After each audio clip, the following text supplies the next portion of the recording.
Times were hard on the ranch due to drought and low stock prices, and they were afraid they'd lose the Boxbar B without the money from the horses. They were getting $200 a head because they were prime mounts. Hunter had a reputation as one of the best horse gentlers on the northern frontier, and that money would go far toward helping them keep the ranch. Hunter wanted desperately to keep the Boxbar B, not only for himself and Annabelle, but for Hunter's aged father, Angus, the boy they've adopted when Nathan's doxy mother had died after riding with would-be rustlers, including the boy's scoundrel father, whom Hunter had killed.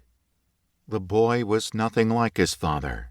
He was good and hard-working, and he needed a good home. Hunter moved off down the slope, but stopped when Bobby Lee suddenly took off running and swinging left toward some rocks and a cedar thicket, growling. The coyote disappeared in the trees and brush, and then started barking angrily.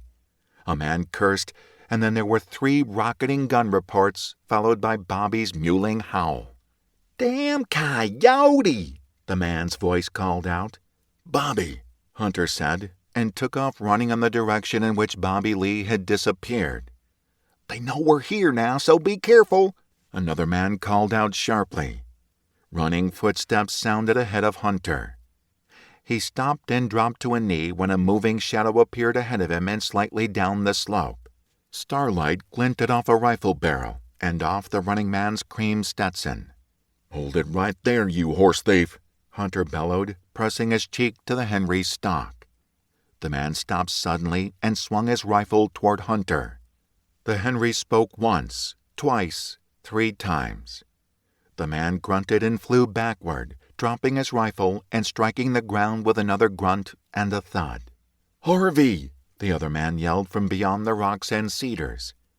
Harvey yelled in a screeching voice filled with pain. "I'm a dead man, Buck. Buchanan got me, the rebel devil. He's over here. Get him for me."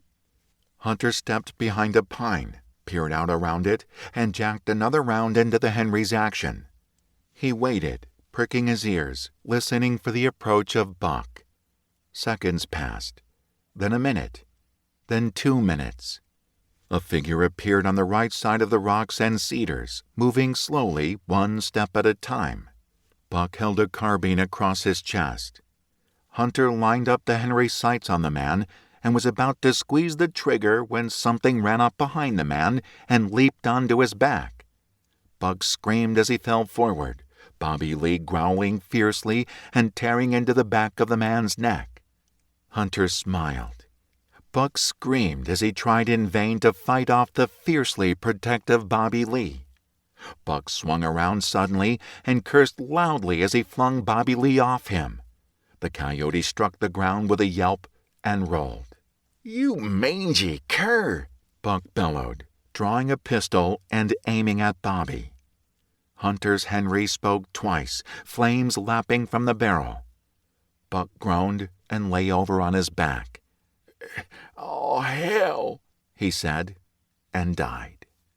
"Good work, Bobby," Hunter said, walking toward where the coyote was climbing to his feet.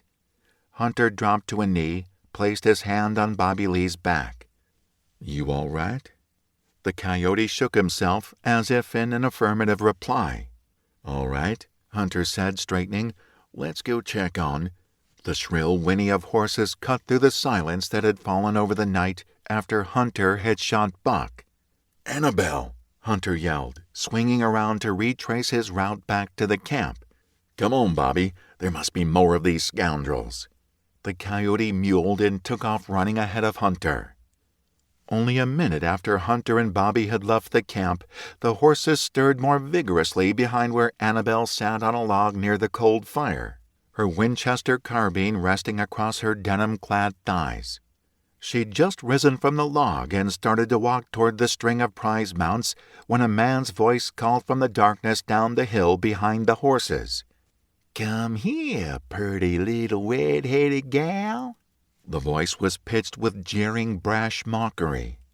Annabelle froze, stared into the darkness. Anger rose in her.